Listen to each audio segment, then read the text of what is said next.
नमस्कार साथियों। देखिए मित्रों, हम अभी रिलेशन विद दिल्ली सल्तनत में मेवाड़ वाला टॉपिक पढ़ रहे हैं। और जो हमारी लास्ट क्लास हुई थी उसमें हमने मेवाड़ के अंतर्गत जैत्र सिंह के बारे में पढ़ा था और उसका जो दोनों सुल्तान थे दिल्ली के, उनके साथ जो भी उसका संघर्ष है उसके बारे में पढ़ा। उसमें जो इल्तुतमिश वाला है वो बहुत ज्यादा महत्वपूर्ण है, तो बहुत अच्छे से देखिएगा उसको। और अब इसमें आगे हम पढ़ते हैं आज के टॉपिक में। जैत्र सिंह का पुत्र है तेज सिंह और तेज सिंह का आगे पुत्र आएगा समर सिंह। तो कोई बहुत ज्यादा बड़े बड़े टॉपिक नहीं है लेकिन काफी महत्वपूर्ण है। तो आज हम तेज सिंह और समर सिंह के बारे में पढ़ेंगे। तो आप जो है वो साथ साथ इन वीडियो लेक्चर को देख के रहिएगा, रिवीजन करते रहिएगा। रावल तेज सिंह, अब इसका जो कार्यकाल है उसका कोई फिक्स सन नहीं है, थोड़ा सा अलग हटके मिलता है।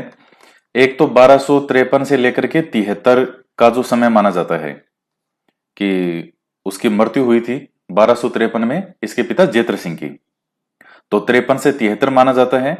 और एक दूसरा ही सन इसमें और माना जाता है, लगभग यही 1252 के आसपास से लेकर के 1267 तक, 67।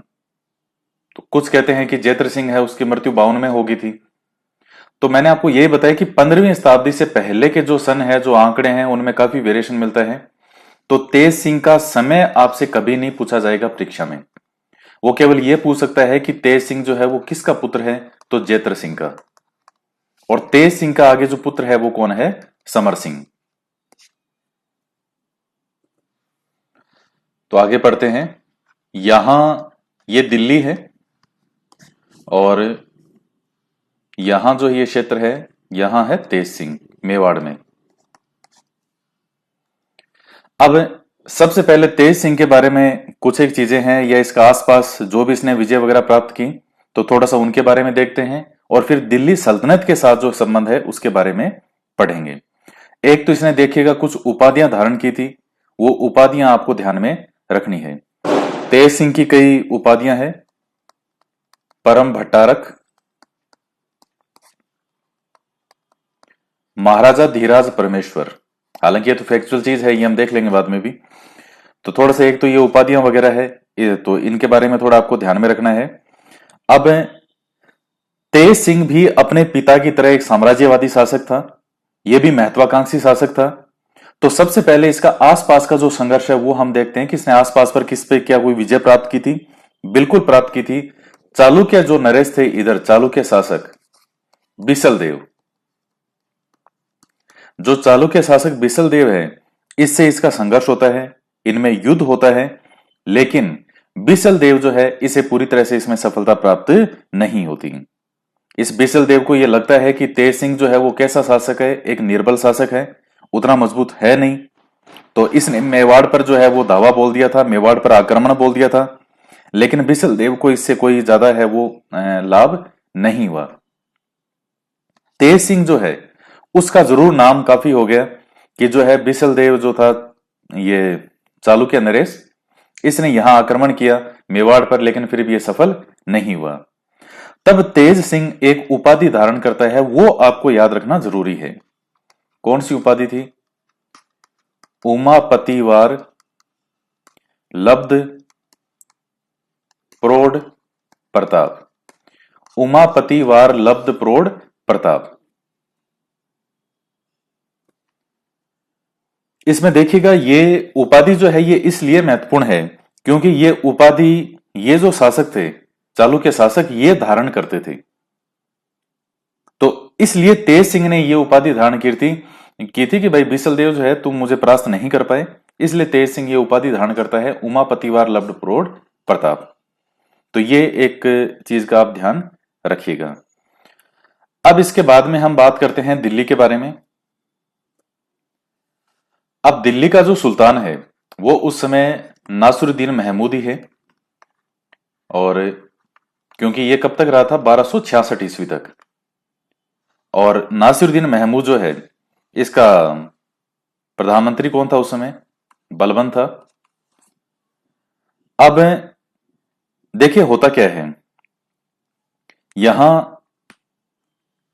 ये बात जो है लगभग 1253 के आसपास की है, यानी वही लगभग समझ लीजिए जैत्र सिंह की जो मृत्यु का समय है, उसके समय के आसपास की बात है। तो नासिरुद्दीन महमूद अपने एक अमीर के बहकावे में आ गया। थोड़ा भोला टाइप आदमी था नासिरुद्दीन महमूद, ज्यादा इसमें दिमाग नहीं था, बलबन जैसा चलाता वैसा ही चलता था ये। तो बलबन एक योग्य व्यक्ति था, बहुत योग्य था। अब नासिरुद्दीन महमूद ने अपने कोई अमीर था, उसका नाम तो आपको ध्यान में रखने की कोई आवश्यकता नहीं है, इमादुद्दीन रायहन। इस इमादुद्दीन की बातों में आकर के और नासिरुद्दीन महमूद ने बलबन को नौकरी से निकाल दिया कि भैया आज से अपना कोई लेना देना नहीं है। नागौर की जो जागीर है वो भी बलबन के पास में थी, वो भी इससे छीन ली। तो बलबन वहां से निकल गया और इसने अपने आप को साबित करने के लिए, बलबन ने अपने आप को जो है वो सही साबित करने के लिए, मैं ही तुम्हारे लिए योग्य हूं, बाकी कोई नहीं है। इसने कई यहां जो ये राजपुताना के राज्य थे इनको जीतने का प्रयास किया था। जैसे इधर ये था रणथंबोर, हम पढ़ेंगे आगे जब रणथंबोर आएगा तो। या जैसे इधर ये है चित्तौड़, इसकी बात करें तो, बूंदी की बात करें तो बलबन ने प्रयास किया इन प्रदेशों को जीतने का, ताकि किसको खुश किया जा सके, नासिरुद्दीन महमूद को खुश किया जा सके। लेकिन बलबन को है वो इसमें सफलता प्राप्त नहीं हुई। उसी समय देखिए घटना होती है लगभग 1255-56 के आसपास, और घटना ये थी कि ये जो नासिरुद्दीन महमूद है, इसी के ही कोई रिलेशन में कोई एक और भाई होता है जिसका नाम था कुतलूग खान। उसने विद्रोह कर दिया नासिरुद्दीन के खिलाफ, और विद्रोह करने के बाद जो बाद में है वो भाग करके कहां चला गया, इस तेज सिंह के पास में। और मैंने आपको बताया था नासिरुद्दीन महमूद का ही एक और भाई था जलालुद्दीन, वो भी भाग करके इधर ही आया था चित्तौड़, इसके जैत्र सिंह की तरफ। तब नासिरुद्दीन महमूद ने अभियान किया था लेकिन कोई सफलता प्राप्त नहीं हुई। और यहां ये कुतलू खान है, ये यहां भाग करके आएगा, तेज सिंह के पास शरण लेगा। तो यहां नासिरुद्दीन महमूद को फिर से एक मौका मिला मेवाड़ पर आक्रमण करने का। तब अब नासिरुद्दीन महमूद जो है वो किसको भेजेगा, बलबन को फिर इसने बुला लिया था वापस, और कि भाई मेरे से तो पार पड़ेगी नहीं, और बलबन को इस अभियान के लिए भेजा। लेकिन सबसे मजेदार बात है कि बलबन को भी इस अभियान में सफलता प्राप्त नहीं हुई। यह चीज आपको ध्यान में रखनी है। डॉक्टर दशरथ शर्मा का एक आता है कथन यहां पे, उन्होंने कहा कि बलबन ने ये जो कुतलू खान है इसका पीछा किया था, लेकिन वह इसको बंदी नहीं बना सका, यानी इसको सफलता प्राप्त नहीं हुई। तो तेज सिंह के समय ये दिल्ली के सुल्तान का ये एक ही है नासिरुद्दीन महमूद, इसके समय आक्रमण होगा, ये प्रयास करेगा, लेकिन इनमें से किसी को भी सफलता प्राप्त नहीं होगी। तो इस चीज का आप थोड़ा ध्यान में रखिएगा। एक चीज आपको जैत्र सिंह के बारे में और बता दूं, जो अपनी लास्ट क्लास हुई थी जैत्र सिंह की। जैत्र सिंह इतना दूरदर्शी व्यक्ति था, वो जानता था कि मेरे मरने के बाद भी ये सुल्तान हमला लगातार करेंगे चित्तौड़ पे। तो वो अपने मरने से पहले चित्तौड़ दुर्ग को बहुत मजबूत करके गया था, दीवारें और मजबूत करके गया, काफी मजबूत किला बना के गया था। किला के चारों तरफ काफी सुरक्षात्मक रूप से बना के गया था, क्योंकि उसको पता था अभी आक्रमण तो होते रहेंगे। तभी आप देखोगे कि जब 1303 में अलाउद्दीन खिलजी यहां विजिट करेगा चित्तौड़ को, तो उसको भी लगभग 8 माह का घेरा डालना पड़ेगा। और वो बिल्कुल सही फैक्ट है, उसमें कोई भी वो नहीं है कि अलाउद्दीन को कितने माह तक घेरा डालना पड़ा है, वो बिल्कुल 8 माह तक लगभग उसको घेरा डालना पड़ा था। तो वो हम आगे देखेंगे। तो ये चीज समझ गए होंगे। देखिए मैं ये चीज आपको सारी स्पेशली सेकंड ग्रेड को टारगेट करते हुए पढ़ा रहा हूं, तो इसलिए एक एक चीज आप ध्यान से सुनिएगा जहां मैं कहता हूं कि यहां ये चीज महत्वपूर्ण है। तो तेज सिंह के समय कौन सा शासक है, नासिरुद्दीन महमूद। अब देखिएगा तेज सिंह के समय की 2-3 चीजें और महत्वपूर्ण है। देखिए एक तो तेज सिंह की एक रानी थी जैतल देवी, आपको वो रानी का नाम ध्यान में रखना है। और जैतल देवी या जेतल देवी, ये दोनों में से कोई भी नाम आ जाता है, जैतल देवी या जेतल देवी। तो इसने चित्तौड़ में यहां श्याम पार्श्वनाथ मंदिर का निर्माण करवाया था। और ये कई परीक्षाओं में पूछा जा चुका है। हालांकि दिल्ली के दृष्टिकोण से देखें, सल्तनत कालीन दृष्टिकोण से देखें, तो आपका तेज सिंह का टॉपिक कंप्लीट हो चुका है। बाकी तो फिर इसके बारे में बस इसकी एक रानी का नाम भी आप ध्यान में रख लेना जब टॉपिक पढ़ ही रहे हैं तो। और ये जो रानी थी, इसी रानी की संतान है आगे समर सिंह। तो ये कुछ मेन पॉइंट हैं। रावल तेज सिंह तो थोड़ा सा देख लेते हैं नोट से, ज्यादा बड़ा टॉपिक नहीं है। दिल्ली के सुल्तान बलबन का चित्तौड़ पर आक्रमण होता है लेकिन सफल नहीं हुआ। तो ये देखिए, दरअसल जो किताबों के अंदर कहीं सुल्तान बलबन के बारे में आ जाता है कि सुल्तान बलबन लिखा आ जाता है, लेकिन इसलिए मैंने ये फैक्ट यहां पे लिखा है सुल्तान बलबन, क्योंकि तेज सिंह की जैसे मृत्यु है ये 67 है, कहीं 73 लिखा आता है। तो पहले नासिरुद्दीन महमूद तो रहता ही रहता है 66 तक, और 66 के बाद में बनेगा बलबन। तो फिर इतिहासकार ये भी कहते हैं कि बलबन ने भी प्रयास किया लेकिन वो यहां जीतने में सफल नहीं हुआ। तो आप ये नाम ध्यान में रखना, एक तो नासिरुद्दीन महमूद का नाम तो आपको ध्यान में रखना ही रखना है। किसको भेजा था? बलबन को। तो थोड़ा सा ये पॉइंट आप इस तरह से ध्यान में रख लेना इसको। तो सुल्तान बलबन का चित्तौड़ पर आक्रमण हुआ लेकिन वह सफल नहीं हुआ। या कभी अगर कार्यकाल की बात आए कि तेज सिंह के समय दिल्ली के सुल्तान कौन थे, तो एक तो नासिरुद्दीन महमूद हो जाएगा और दूसरा हो जाएगा बलबन, क्योंकि बलबन 66 में बन गया था। तो इसलिए इसमें कंफ्यूज मत होना। मुख्य रूप से तो नासिरुद्दीन महमूद था पहले जो उसका समय था, लेकिन अब चूंकि इनके सन को लेकर के ही इस तरह से थोड़ा विवादास्पद स्थिति रहती है, तो आप नासिरुद्दीन महमूद और बलबन दोनों का ही नाम ध्यान में रखना। तेज सिंह ने परम भट्टारक, महाराजा धीराज और परमेश्वर की उपाधियां धारण की। 1260 ईस्वी में आहड़ में कमल चंद्र के द्वारा, ये कौन था? पेंटर था, चित्रकार। श्रावक प्रतिक्रमण सूत्र चूर्णी नामक ग्रंथ चित्रित हुआ। तो ये जब आप पढ़ते हैं राजस्थान की चित्रकला शैलियां, तब वहां यह आता है कि मेवाड़ का सबसे प्राचीन चित्रित ग्रंथ कौन सा है? वो श्रावक प्रतिक्रमण सूत्र चूर्णी ही है। किसके द्वारा बनाया गया था? कमल चंद्र के द्वारा। कहां? आहड़ में। कब? 1260 में। इस नाम के गोटे लगा लेना, यह बहुत महत्वपूर्ण नाम है। इसके बाद आता है कि रानी जेतल देवी ने चित्तौड़ में श्याम पार्श्वनाथ मंदिर का निर्माण करवाया। तो ये मैंने आपको बता दिया, ये पॉइंट भी बहुत महत्वपूर्ण है। इसके बाद में देखिएगा, ये उमापतिवार लब्ध प्रौढ़ प्रताप उपाधि तेज सिंह द्वारा चालुक्य शासक बिसल देव को पराजित करके धारण की गई थी।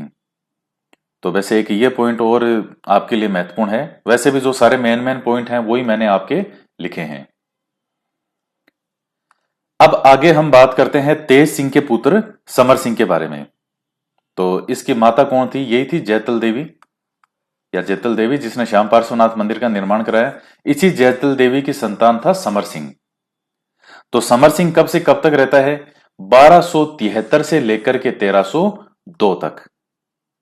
और समर सिंह के पुत्रों की बात करें तो एक पुत्र का नाम है, एक पुत्र है कुंभकर्ण और दूसरा है रावल रतन सिंह। देखिए, रतन सिंह तक जो शासक हैं वो रावल की उपाधि धारण करते थे, रावल रतन सिंह, रावल समर सिंह। और बाद में जब 1326 से वापस मेवाड़ के ही जो कहीं ना कहीं वंशज हैं वो बैक थ्रू करेंगे, उसके बाद 1326 से वो राणा की उपाधि धारण करेंगे। तो समर सिंह 1273 से 1302 तक रहता है। अब जो इसका पुत्र था कुंभकर्ण, ये कहां चला गया था? नेपाल चला गया और वहां पर राणा शाही वंश की नींव स्थापित की। तो नेपाल के जो भी राजा हैं, आज आप न्यूज़पेपर वगैरह में पढ़ते होंगे कि नेपाल के जो राजा हैं, हिंदू शासक, वो हकीकत में किसकी संतान है? इसी कुंभकर्ण की ही संतान है। ये नेपाल चला गया था और यहां से जाकर के फिर वहां ये नेपाल में अपने राणाशाही वंश की नींव स्थापित करता है।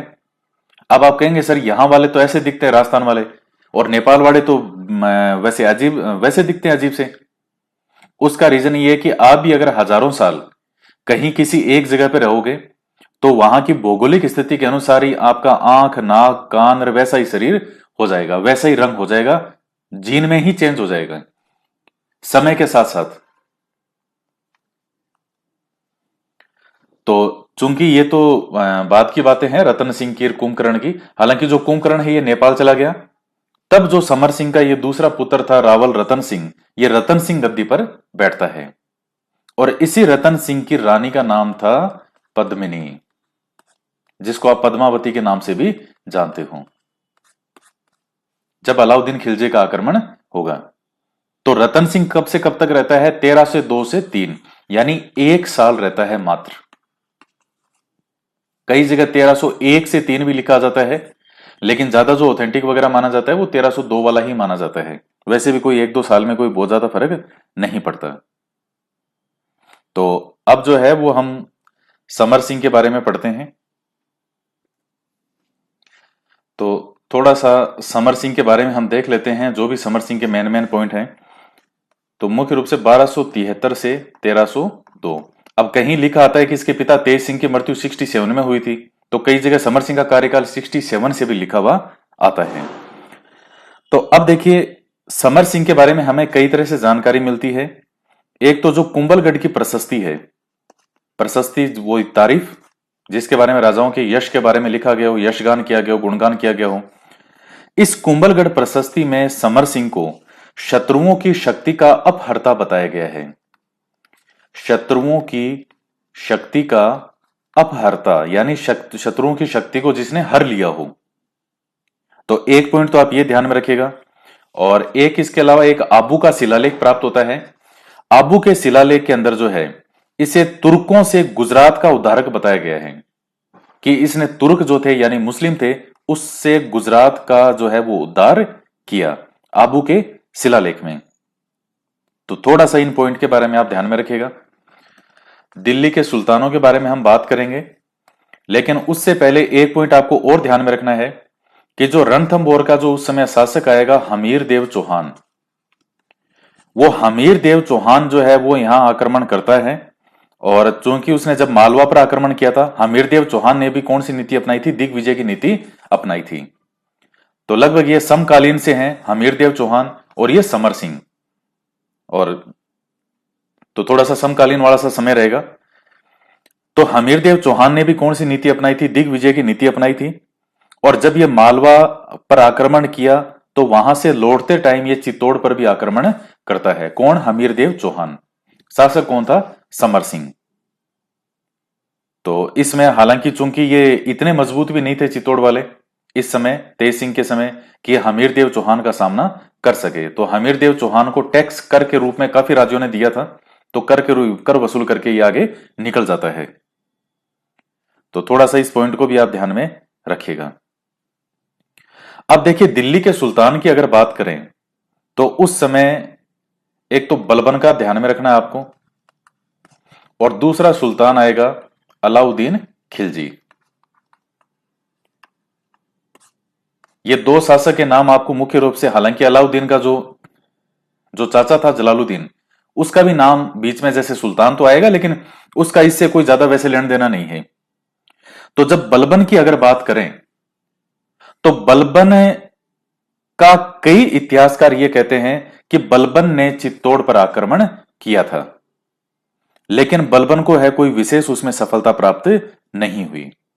तो कुछ जगह ये लिखा आता है और कई जगह लिखा आता है कि नहीं, आक्रमण नहीं हुआ।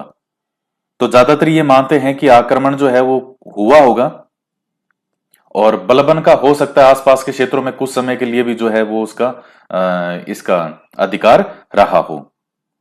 तो आप एक बलबन का ध्यान में रखना है, चूंकि कोई बहुत बड़ा युद्ध या वैसा नहीं है, लेकिन बलबन जो बलबन है, हाँ इसका आक्रमण होता है किसके? समर सिंह के समय। लेकिन कोई बहुत ज्यादा जैसे सफलता प्राप्त हुई हो तो वो कोई उसका उल्लेख ऐसा नहीं है। यानी जैसे बलबन ने किसी को सेनापति बना के भेज दिया हो युद्ध वगैरह करने के लिए, अधिकार करने के लिए, तो उस रूप में। लेकिन जो सुल्तान तो बलबन था। इसके बाद में देखिएगा आगे आता है अलाउद्दीन। तो अलाउद्दीन जो है उसके शासनकाल में भी जो समर सिंह है इस पे आक्रमण होता है, और इसकी जानकारी जो है वो हमें मिलती है रतन परब सूरी जो है, इनका एक ग्रंथ है तीर्थ कल्प।